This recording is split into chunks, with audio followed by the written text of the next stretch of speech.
better volleyball as well as just like your life's better, right? So you're not staying in the office forever and you're having some sort of life outside of it. That's why we're here. Thanks again for getting on. Let us know at any time that if you need anything. And with that, I'm going to toss it over to Eduardo to run the show here today. All right. Thanks, Jesse. I also, now just to make things a little bit more confusing, there are 2 poll questions you can answer. How long you've been using VolleyStation, and also we're curious to see what your current team role is, just because, what your job is it has a lot to do with how you frame the job itself and what VolleyStation can do for you and how you might be interacting with it. In general, today's session, we called it Getting into the Grind, and this is going to be directed towards like, how are you going to use VolleyStation throughout the season in everything with the exception of matches and scouting. So all of the stuff that goes on for practices. For me, I know that one of the big things that coaches were always looking to me for was stats so that they could make decisions about playing time. And so a lot of that would be, how are we going to leverage practice information so that we can compare players to one another when the playing field is probably about as level as we can possibly make it, just because we have more control over it. To be able to work on things like that, I think it's important for you to get a handle on what does a regular week look like when you're in season, and then start to create some processes around your weekly needs, around the weekly deliverables that you're going to be working on for the other members of the staff. One of the places where I think that really starts out is just how do you actually keep track of what is in VolleyStation? Let me start sharing my screen here so you can see what I'm talking about. We talked about this a little bit in the first boot camp as well. And I want to reiterate this. So when we go into matches, right, all you're going to see in your matches is the 2 teams that are playing each other. Now, this season that I currently am showing, it's easy because this is all competition. But let me switch real quick to a practice season. I showed a little bit of this. And then instead of CU playing against CU, I make notes in the comments section, scrolling all the way down here. I make notes in the comments section that tell me things like for me, the basic information that I want to have is when, who, /what, and where. So 250729, that's 6-digit code for a date. That is January 29th of 2025, and this is a practice. So this nomenclature is something that I use in all of my practice files. And so when I'm looking at my list of practices in VolleyStation, I'm going to be able to see notes about what's happening within that file without having to open it and without having to remember, because you can see over here, I've got 2 different practice files that have the same date, 2 other different practice files that have the same date. And so by taking advantage of those comments and having a good naming convention, I can start organizing myself a little bit better and keep better track of what it is I'm looking for.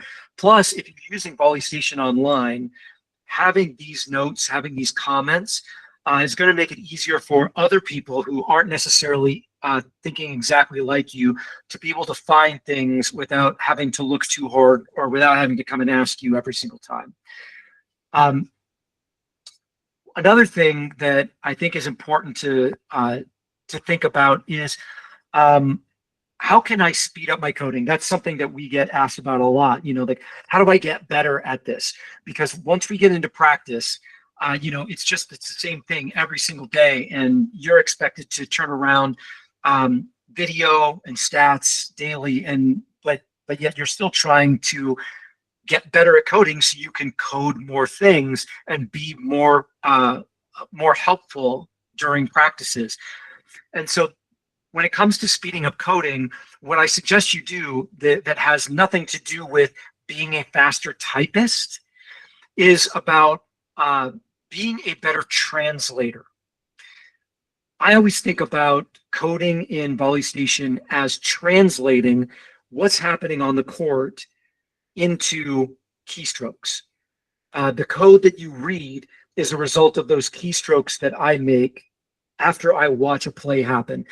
And so I can get faster by noticing patterns that are going to allow me to type the same keystrokes repeatedly.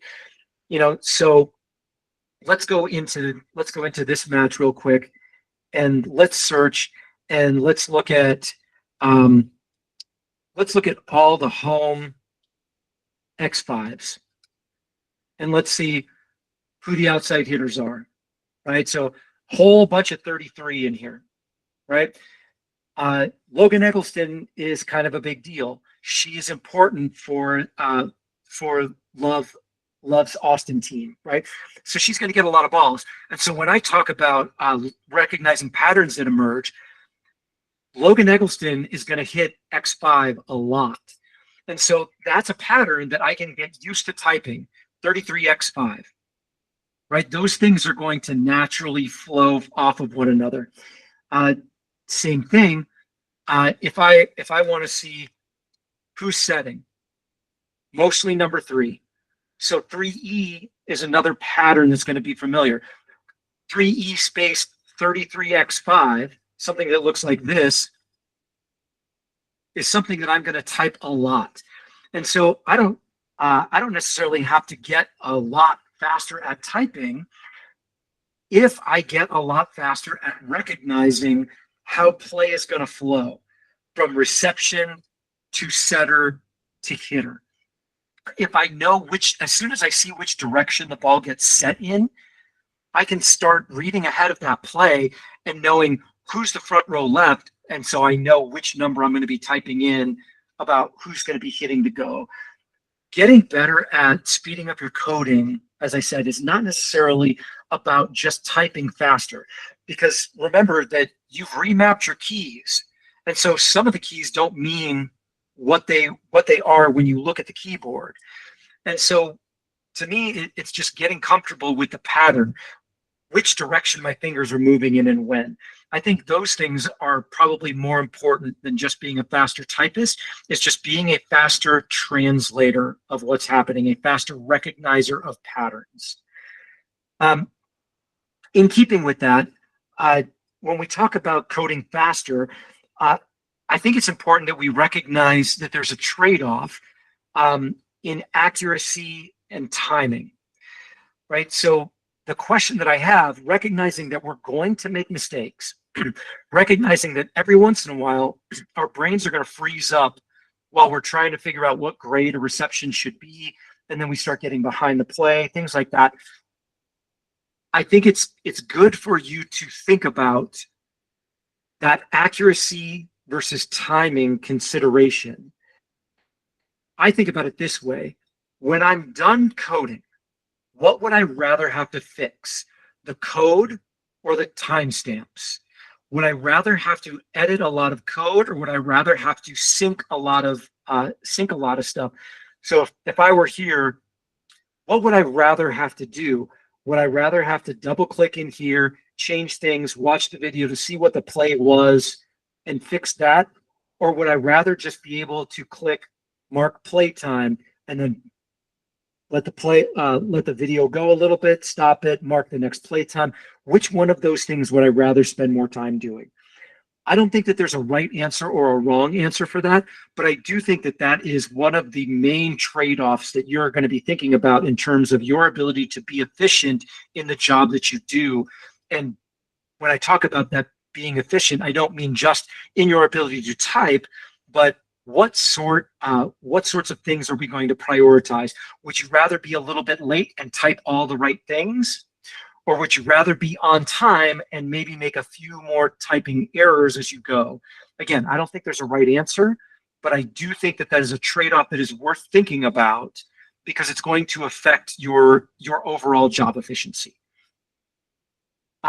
And as I mentioned, every once in a while, all of us will just freeze up, like trying to remember, wait, what play set was that? What attack combination is that? Which player was that? I couldn't quite see her number on the other side. And I think it's important that we get over the idea of perfection. We're going to make mistakes. And sometimes making a few small mistakes is better than really locking up and making a lot of big ones, because things get compounded as I get behind a play. So things like, man, I don't know what just happened in that play. Should I end the rally? The answer is yes. End the rally, move on with your life, get ready for the next one, leave that mistake behind, and get ready for the next play that's going to happen. One of the things that I recommend being able to do is just getting comfortable with leaving yourself little breadcrumbs in your code that's going to allow you to go back and find things that you need to fix or things that you need to review. My favorite way of doing that is using f/. I just like having like you don't really see a free ball with that kind of grade on it. So me being able to put f/ in is sort of a thing that I can go search for, and then I can put in something in the comments afterwards, and be able. These are the downsides of looking at a finished match. Sorry, hold on. Let me give you something that actually has something current in it. There we go. So if I go f/ and I put 2 commas, that puts me into the custom code. And so I can just put this. Jesse really likes the FFF because it's a good sign for him that, man, this is a play that I effed up. There's just a whole bunch of F's here. That's what I'm thinking in my head when this is happening. That's why. Yeah.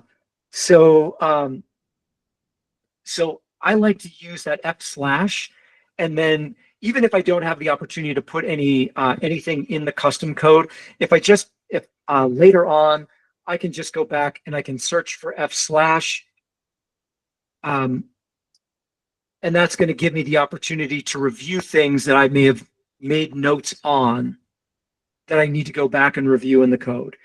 I think this is something that's important to keep in mind as you're coding, is just end rallies, so that way timestamps for whole rallies stay intact as much as possible, but then leave yourself some breadcrumbs.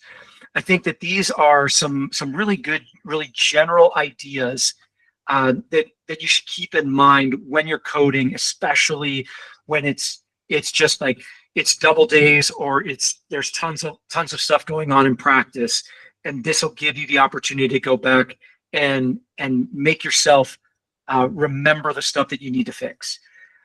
Real quick, I want to have Luke talk a little bit about using VolleyStation Online and VolleyStation Pro together before we get into a little bit more of just straight up coding. Yeah, so I think we touched on it a little bit last boot camp, but VolleyStation Online is something we pushed out in April, and it basically is Google Sheets for your staff and for all of these like matches and scouts and all those things. So it's a really good opportunity to, instead of passing around a hard drive or collecting everyone's hard drives and then loading all the video and all the scouts onto all of your staff's hard drives, one administrator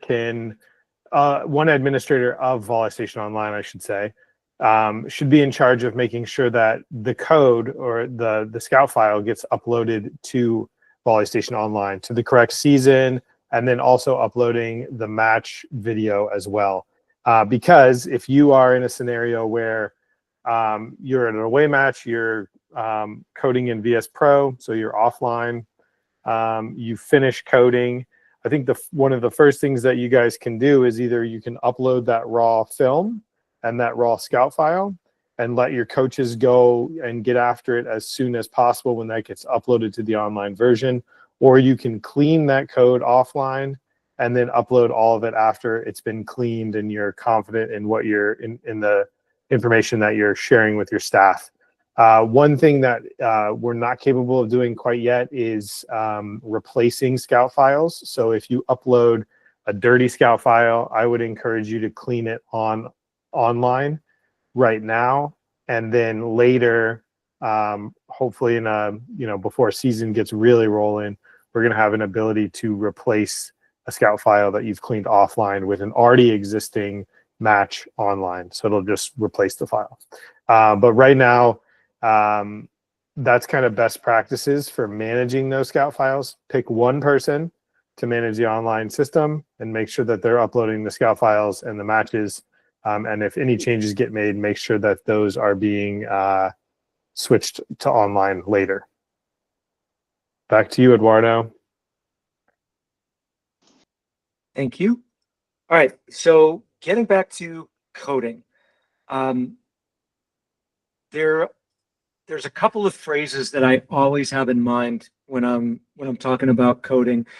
One of them is the idea that I learned about this from like NFL football coaches. They talk about the more you can do, the more you can do.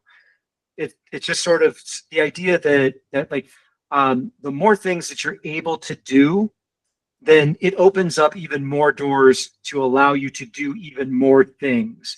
Like as you get better at coding, you will find that you have the opportunity then to be able to add more things into your code.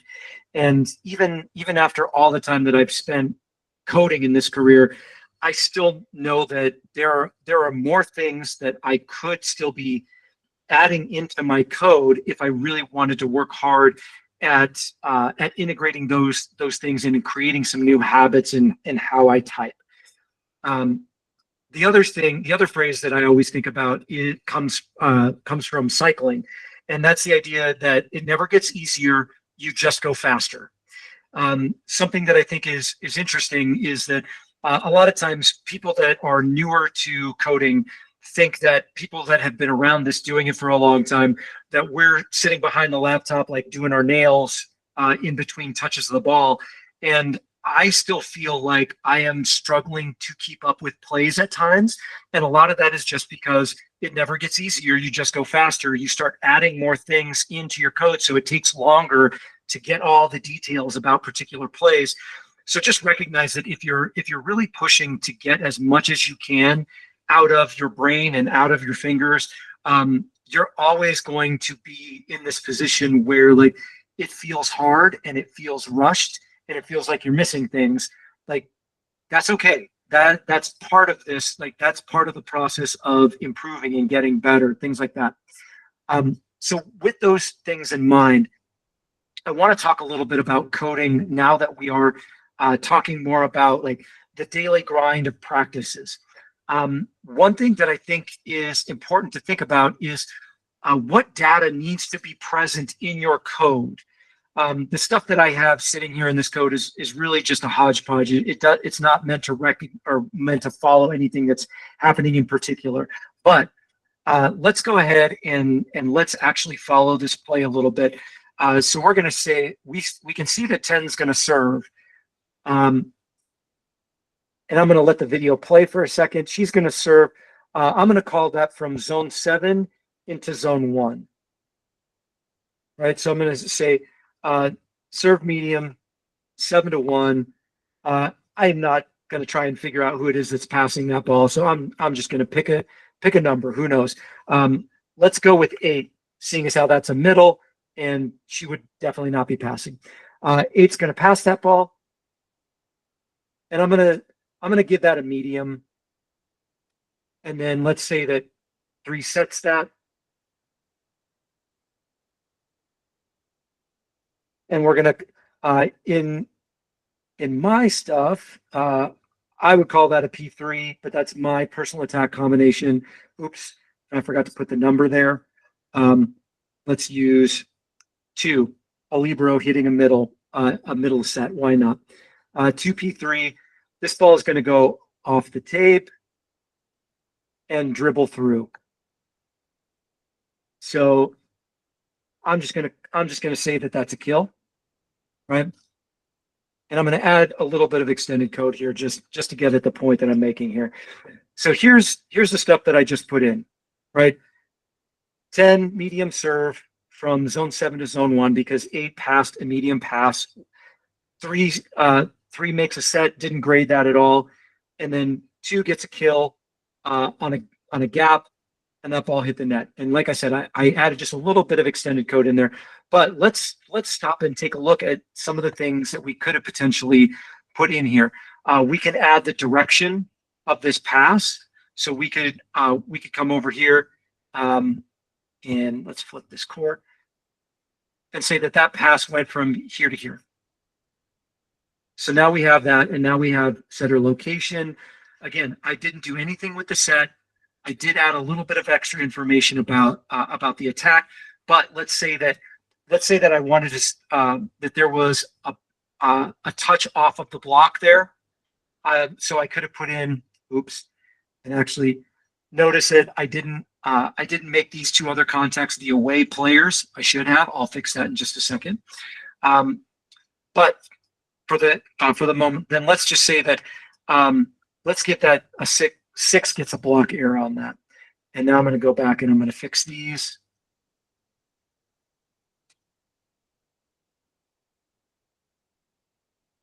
So these are the kinds of things that I could be doing during play, making or in between plays during practice.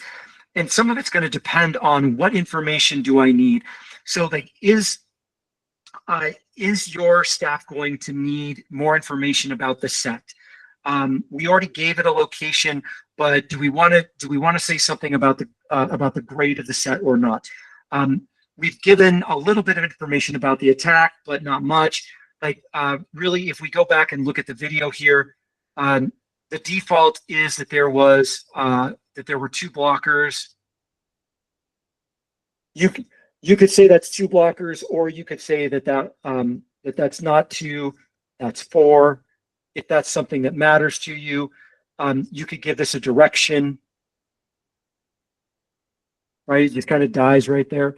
But it just depends on what you need to give to your coaches and what you feel comfortable in coding.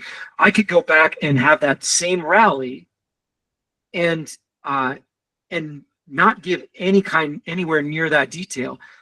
I could just say that 10 served, 8 passed, and I could say that 2 attack kill. That is a very different level of information, but it is still it still gives you and your coaches information about what just happened. And that's going to be helpful in terms of watching video later. So if we just have the contacts, even if we don't have the sets, we can still do something about that stat-wise if that set is missing. Or there are other tools that we have available to us, but it's going to be determined by 1, what are you able to code, and 2, what's valuable to the coaches, right? We have these different layers of information that we could add, right? Just remember, if we go back and we look at the editing wizard here, remember there's all this information in here that we could be adding, that we could be talking about, all this extended code that we could be adding. Some of it you can code live, some of it you can code later. It's up to you. One of the things that I really like doing, that I'm in a habit of doing, is when I code attacking, I like to code that if it was a tip. And so going back to that same attack, right? It's a gap. I say 2P3, comma T. That comma again puts me into the extended code. And now instead of it being an H, it's now a T. That tells me that the attacker was tipping.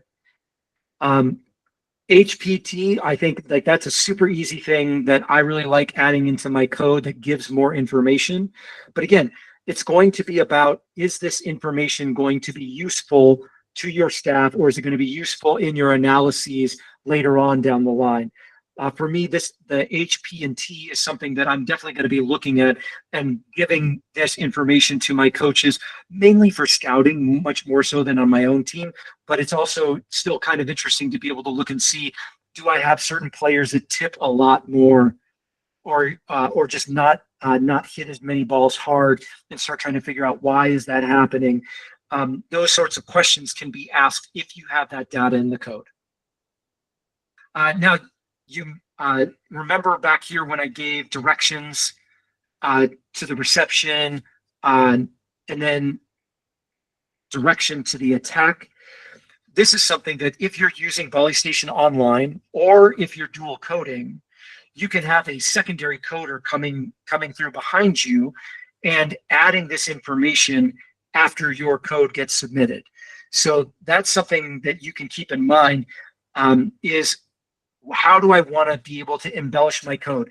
Do I have additional hands that can be doing things? If they're going to be doing things, are they going to be able to do it live, or can they do it afterwards? This is a great place for VolleyStation Online.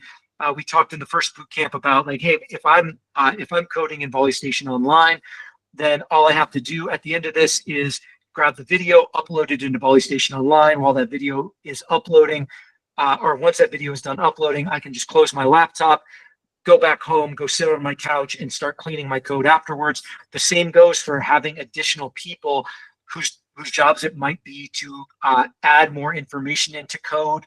They would be able to do that via VolleyStation Online while you are on your couch and they are on their couch somewhere else in the world. This is one of the really great things about being able to use VolleyStation Online, is that you would be able to have both or multiple people adding information into the same match or the same practice afterwards. And so it becomes a case of many hands makes light work, where then it isn't necessarily falling on just one person to add all of this stuff, because that code only exists on one computer. So that's another consideration to be able to, or to be thinking about, in terms of how much do you want to code live, recognizing that you could very easily go back and add this information later while still giving your coaches access to the video and the code immediately after practice, and not having to wait for you to go through that cleaning process. You can be cleaning it and editing it while they are already watching it with some level of detail in their offices or on their own couches somewhere else.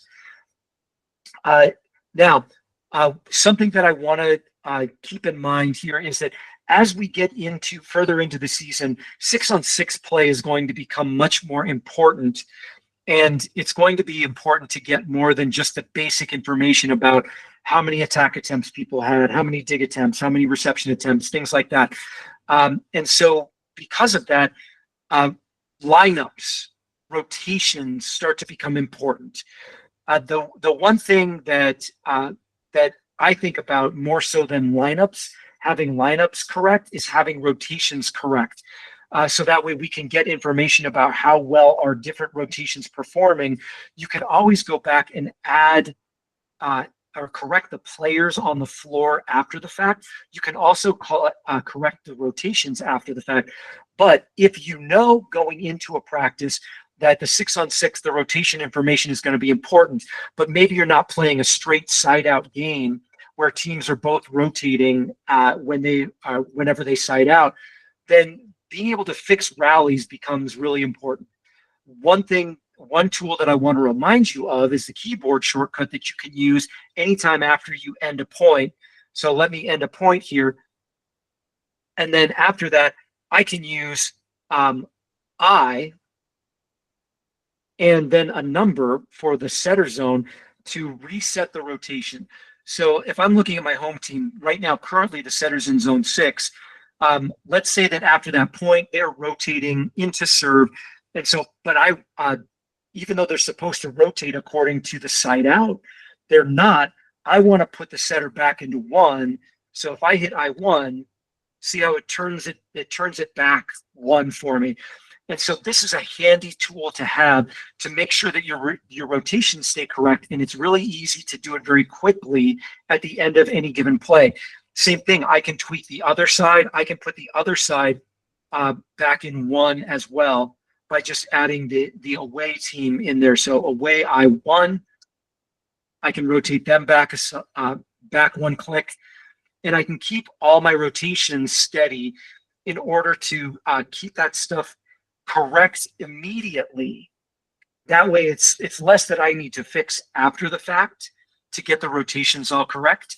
So again, just remember, those kind of keyboard shortcuts can be your friend if you know ahead of time that those rotations are going to be important, and that you're not going to you're not going to be rotating the way it would naturally happen in a game.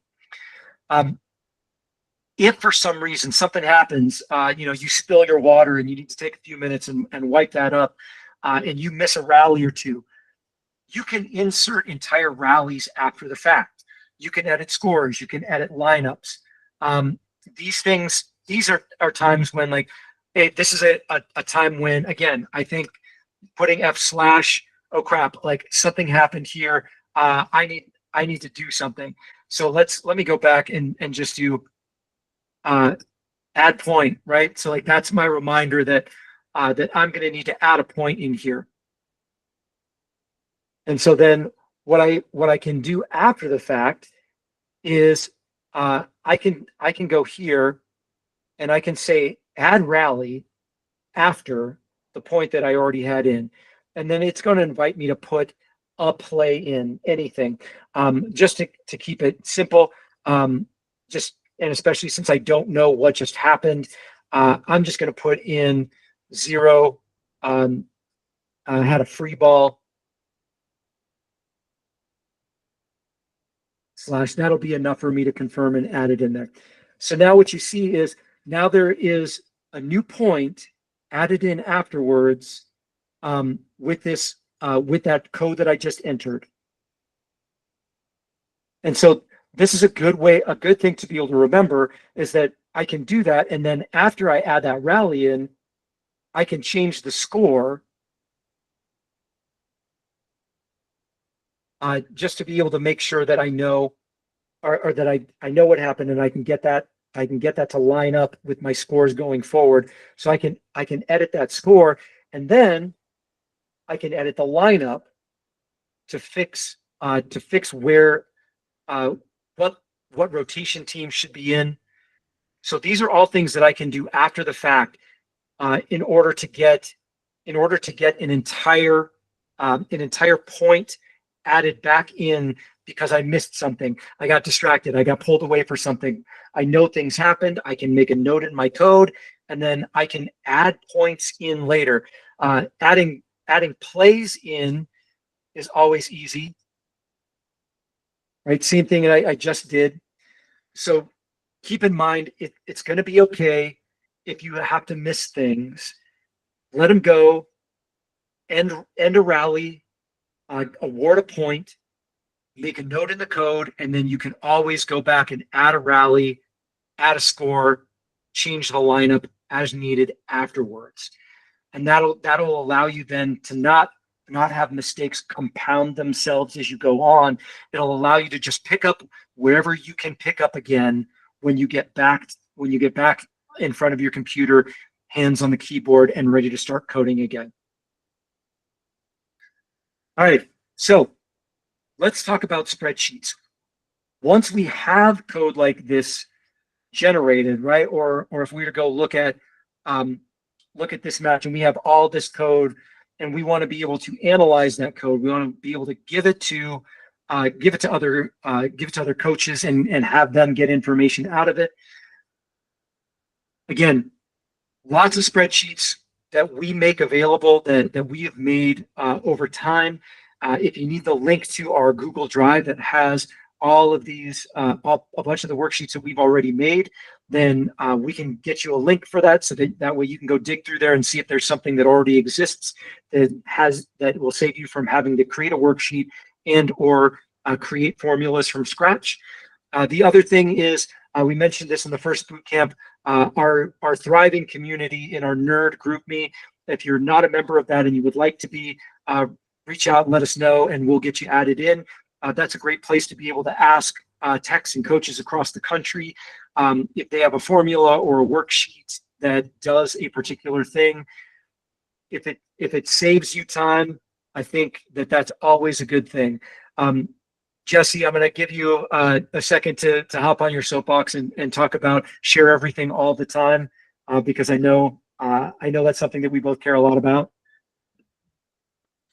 Yeah, listen, I think people on this call, Eduardo and myself, have spent a lot of time doing some stuff, and other people around the country have done some stuff that's really in the weeds of things, and particularly years ago. And we just want to not have people to go through that anymore. They don't need to. Like, just because you have a spreadsheet doesn't make you beat me, right? It's like your application of that, or your ability to recruit the outside hitter is really a lot more important than if I can display first ball side out and sell D4 versus C2. So if you need something, we're here to share. We're committed to it. I've said publicly I'll share anything that I've ever made. I think Eduardo is probably the same. Obviously, if somebody has something to share with us, they want to keep it under wraps, we won't. But that's the type of community we're trying to build. Thank you. And so along that line, the spreadsheets then that you'd be looking to use as you start accumulating a lot of practice data, especially 6-on-6 data, is it's time to make decisions about playing time. It's time to be able to evaluate players against one another. And so for that, you can do it with a lot of regular stats, like we looked at last time. Everybody's got some version of this. If you don't, you probably should.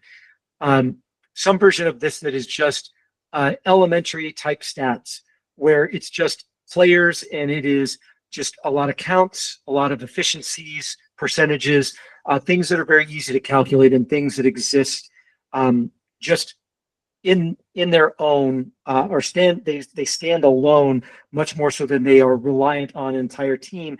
Those would be things like first ball efficiency versus trans efficiency, in system versus out of system, things like that. Which rotation a team is in, right? Like this sheet has just a little bit of information that is team oriented versus individual oriented. These are the kinds of things that you're going to want to start looking for to be able to give to your coaches, so that they've got more information with which to make decisions. Again, hey, you know what? I've got a ton of worksheets. You probably have a ton of worksheets. And it becomes a little bit more challenging to be able to find those worksheets sometimes. I recommend giving yourself a little bit of something you can search for, so that you create like a subgroup of spreadsheets. Being able to put a few letters at the beginning of the name, it's almost like sorting your worksheets into folders, and then I can just search for things. So like I use that PRA as a shorthand for practice. So like here's another spreadsheet that I might be looking at during or after practice. This one I like because I like because it has some graphs as well as just tables. So it's a good way of being able to start comparing players to one another without just having people's eyes glaze over by looking at tables and tables of numbers, right? If we can be looking at information like this, and we can see, wow, it's amazing how Logan Eggleston is like the best outside. I would have never ever imagined that, right? So she's at like 37% kill, and then we've got other players here at 23%, 33%, 32%. But this is like bar graphs like this are a really good opportunity to be able to show relationships, or to be able to show like abilities relative to one another. So a reminder that if you want to do this, it's using this graph and add above cells. That's how we create graphs. And you'll get something like this, and you'll be able to choose lines. I think lines and bars are probably my favorites to be able to use. Those are going to be the most useful, that are the ones that I think are most useful. out of all of those. But again, this is all information that is intended to be presented to other people to help them make decisions. And the reason why it's going to be helpful to have graphs and things like that is that, again, just looking at numbers, we start to forget, or we might not really have a good sense of how those numbers relate to one another. How much larger is this bar than this bar? That might trigger a different way of thinking of things versus looking at how big is this number compared to this number. So definitely recommend being able to look at numbers in different ways. Oops, wrong button. One of the other ways that I really like for being able to get numbers to pop, especially if they're in just tables of information, is conditional formatting. One of the things I really like about this sheet is that it allows you to set the parameters for the conditional formatting. Again, this is one of the sheets that we have somewhere in our archives, and we can definitely get you this sheet if you don't already have it. What we want to do here is be able to set up numbers, or we want cells to be highlighted if they are above a certain threshold. I know that a lot of programs out there like to talk about standards. They like to talk about being able to meet or exceed standards in different areas. A sheet like this is really great for being or for showing people when standards are being met or not, by being able to have cells that meet that threshold or are above that threshold be highlighted. So that way it's really easy to see who's got a great kill percentage, or who's got a kill percentage that we're aiming for. Logan Eggleston does. Amazing. The nice thing here is I can make some changes to that. I can say 0.28 instead. And now I've got an additional player highlighted here for and a Hawk also has a pretty good first ball kill percentage, right? And I can do that just by changing the value here, because if I go look at the conditional formatting for that cell, you'll see it's based on green if it's greater than what's in D4. And D4 is right there. I can also set it to be red if it's less than something. Currently that's set at 0, but I could change that and just say, let's say less than 10. And a bunch of stuff lights up. So conditional formatting to me is a really useful tool to give your spreadsheets that are just tables and tables and tables, of giving that a little bit more light and helping more information stand out in a little bit different way. I got one other sheet that uses conditional formatting that I want to show you. Same thing, but instead of highlighting individual players, this is about highlighting team information. Again, you can see here, we've got the conditional formatting set up so that I can change it by changing different cells rather than having to change it in the conditional formatting menu. And so this is just point score, side out efficiency, and some other things related to those things. And it's all broken out by rotation. Just a reminder that if I want to do stuff by rotation, you can see right here, I do it by having semicolon star Z. Z is for the setter zone. And then in parentheses, the 1 means that it's referencing cell A3. That's this cell right here. Right. So reminder that you can look at things by rotation. You could look at things by sets 1, sets lost, set 1, 2, 3, things like that.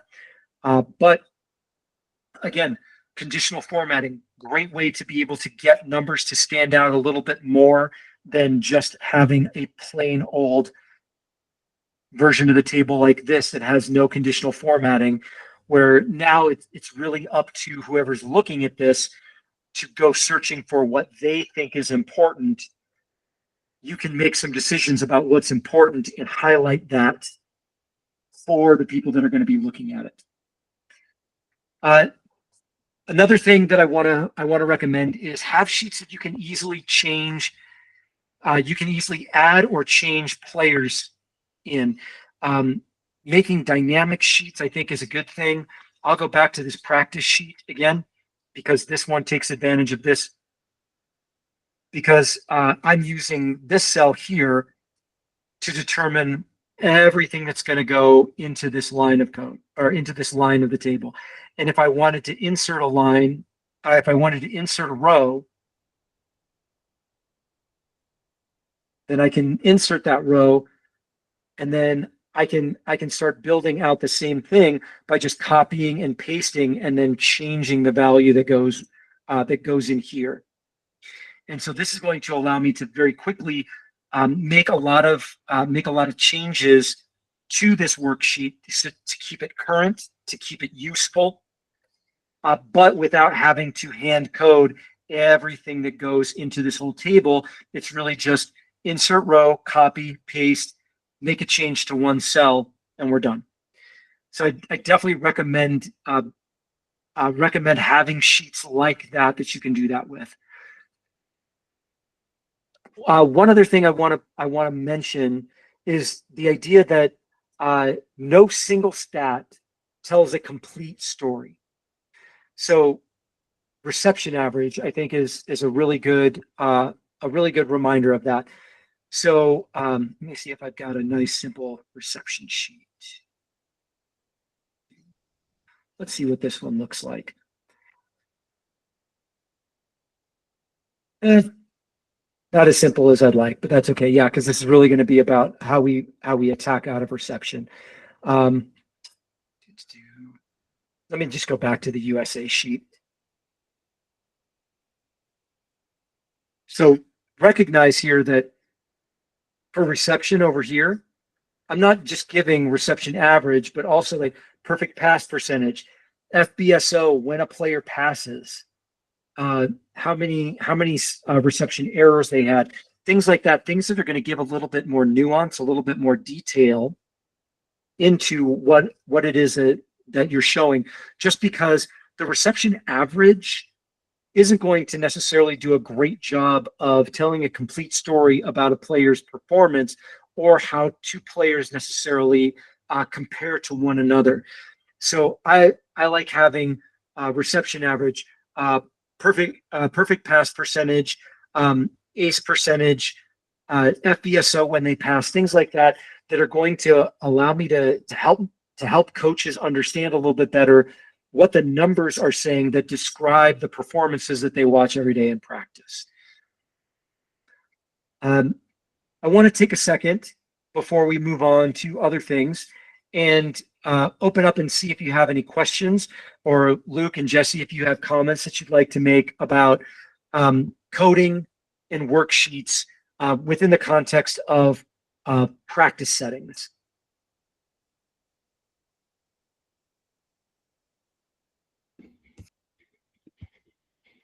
Yeah, I don't know how many coders are on this call, but it's just that you're gonna be, some days you're gonna be good, some days you're gonna be bad, you're gonna get better. It's like your athletes, right? So like you just have to kind of grind through it and have some specific focus sometimes, and figure out what your team needs out of you, and just keep building it upon that. I mean, I was never a great typer, and it took years to get to where I got to, and now I probably can't do a match very well myself right now. So just keep plugging away at it. It'll be frustrating at times, but rewarding as well.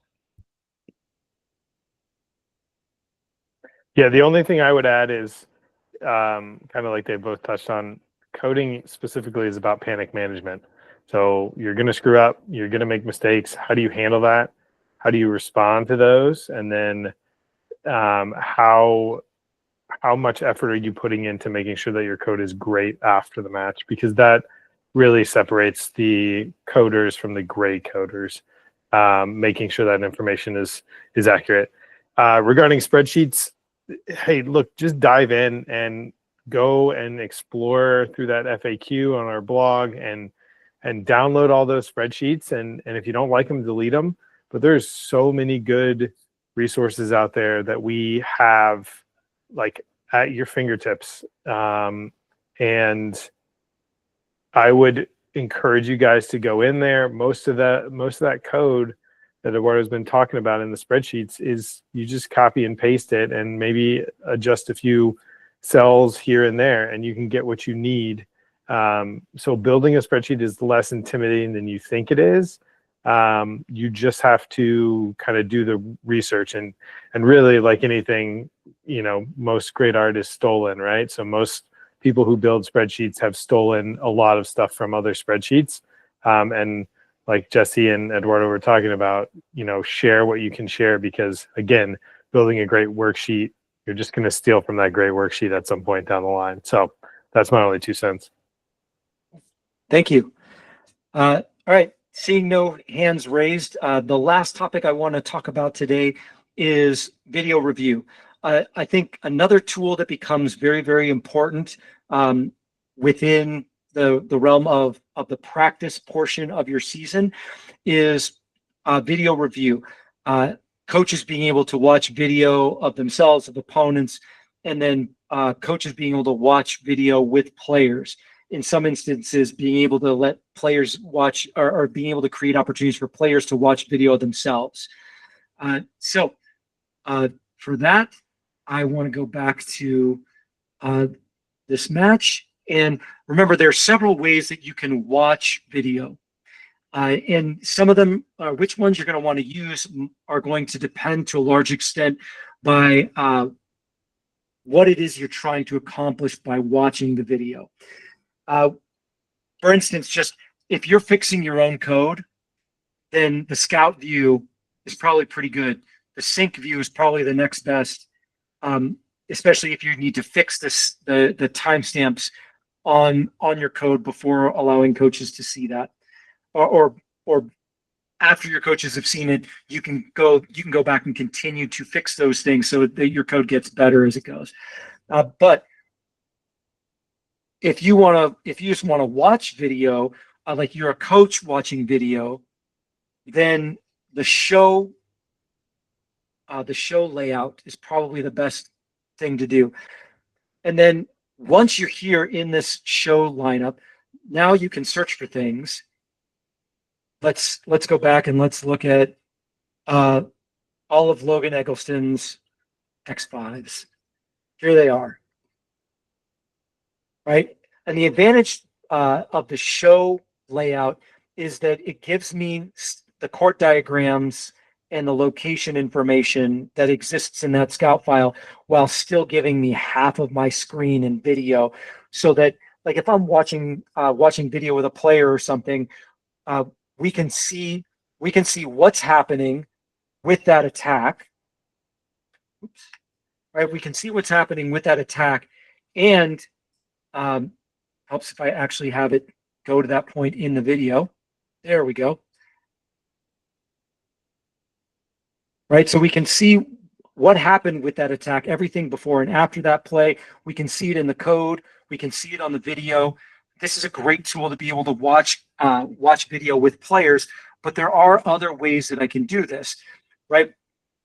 Another thing that I can do here is I can choose the scout view here. I can still I still get everything, but this is going to be, again, more helpful for me if I need to fix code than anything else. And then, sorry, I'm going to go back to the show.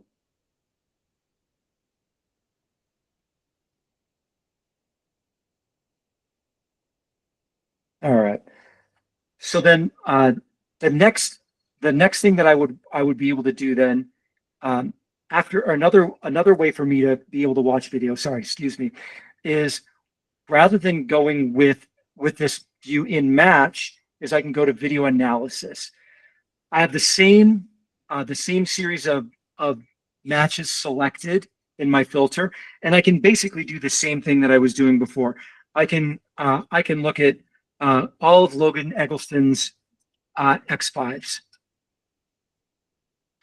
The difference here is that now I don't have all the surrounding information in the match code.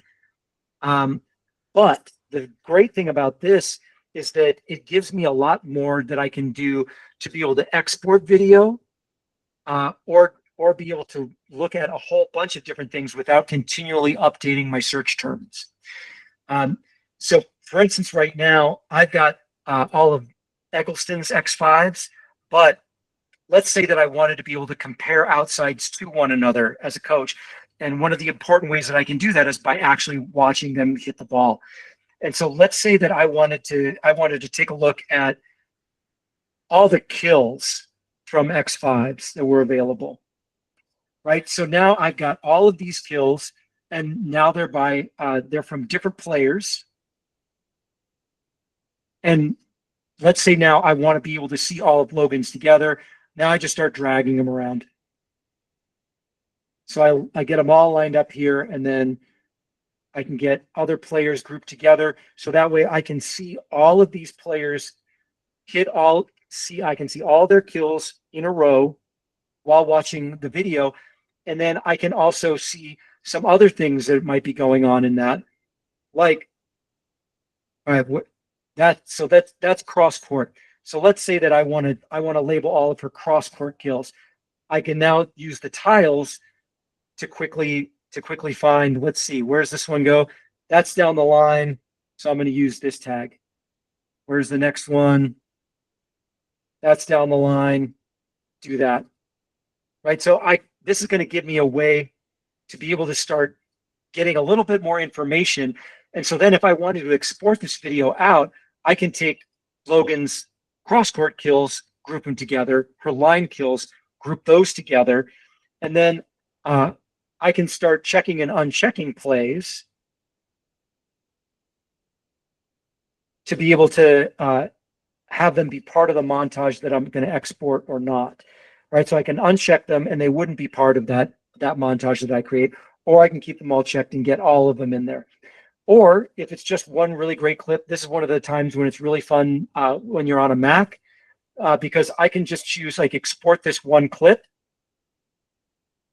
I can have it generate that clip. I can have it saved somewhere, and it's going to export that clip, and then I can just take that clip, open up messages on my computer, drop it into a text message, and send it off to someone, anyone. I can send it off to a coach. I can send it off to that player, whatever it is I'd like to do, and just be like, hey, wow, this was a really great swing. That's all. So this view, the video analysis view, is really great for being able to look at large amounts of video without necessarily having to worry as much about what happened before or after the play. And then I can export all of these. I can save it as a report. Right, so if I save it as a report, then it's going to show up here in my reports and montages. Okay, so these things, I really like the video analysis view, to be able to look at a lot of video of a lot of different people, but still have a lot of flexibility in terms of being able to make notes, being able to rearrange plays, and then ultimately being able to export that information. One other way that I can watch video that I really like is from a spreadsheet. We have a video called Video Spreadsheet, which is designed really to be able to take advantage of these things. What I can do here is, if I want to see, again, Eggleston in first ball, and I want to see her kills, I can just go here, first ball, kill, in her kill percentage. I can right click on that and select show in video. And it's going to bring me back to the video. It's going to open up a new tab in video analysis. And you can see now what it's put into the search criteria is Logan Eggleston's kills in first ball. I could even further manipulate this and say just the X5s and get it down to just these few kills, right? So again, just from a spreadsheet, again, this is an opportunity, I think, where you can watch video with players or watch video with coaches and say, oh, I really want to see, how did our middles do in trans? Okay. Well, I can go here, show in video. And this right now is showing me all of 11s just because that's the first cell that I picked. But I'll let it go with this one for right now. Here are all their transition attempts for number 11 within those 3 matches. And so this is another way to be able to watch video where you can go back and forth between stats and video. One of the ways that I really like being able to use this is in the spreadsheet. If I'm looking at receptions and I want to look at my liberos, how are they doing receiving? And let's say that they had a rough day, passing. Maybe they had here, let's take a look here at the reception errors. And we might be saying like, hey, look, so feels like you had a rough day passing today. Let's take a look at that. Well, you were 13% reception error. That's a little bit higher than we'd like. How did that happen? What did those look like? I say show on video, and now I get to see all of the reception errors. So either the R slashes or the R equals. And now I've got the opportunity to see what happened in the video that created those errors. B2 or right short, left way outside of her body, miscommunication, right? Whoops, just an overpass off a hard driven ball, right? Out of position, low off a hard serve, right? So like these are the kind of things like, can I skate through this video and start to see important things jumping out? Are there common elements to the successes, to the failures, to the zeros, all those kinds of things? These are the kinds of things that we can do in video, and that we can do using the stats in a spreadsheet and toggle back and forth between the spreadsheet and the video analysis of the stats that we were just looking at. So one last idea going back and forth between spreadsheets and video. This one is less about being able to watch video with players. And this is something that I demoed really briefly in my previous boot camp. And that's for me cleaning up my own code. I've got a worksheet here called QA steps that I can go look at. I've got attacks without sets. I like to code the set in the play. And so if I see a whole bunch of attacks without sets, I'm going to wonder, did I miss some? I can show on video. I can come here and I can see all of these. And then I can say open match and I can see what's happening in the code around it.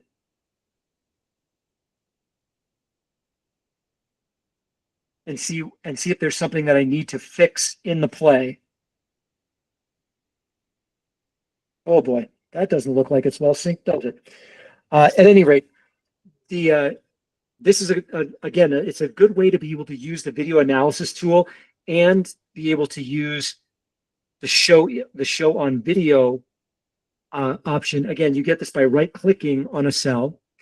The last caveat I have about that is this works best when it's just counts or simple calculations like VS percentage, VS efficiencies. If you have something where you're actually making the calculation, if you're saying like this cell multiplied by this cell divided by this other cell, or this number divided by this other number times a third number, show on video is not going to work well with those. It is going to work really well with VS count. It's going to work well with VS per, VSF. So that's what I got for us for today.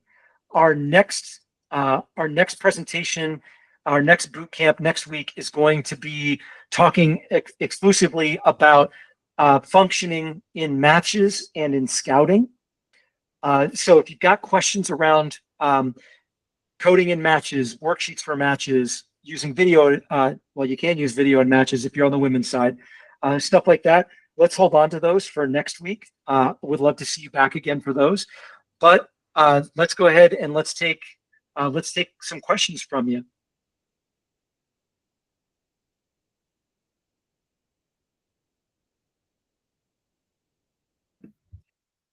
And if there are no questions, then Eduardo did a great job, and you can go about your day.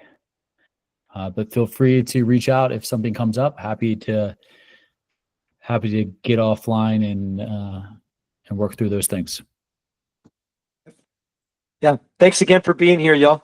Hopefully we'll see you again next week.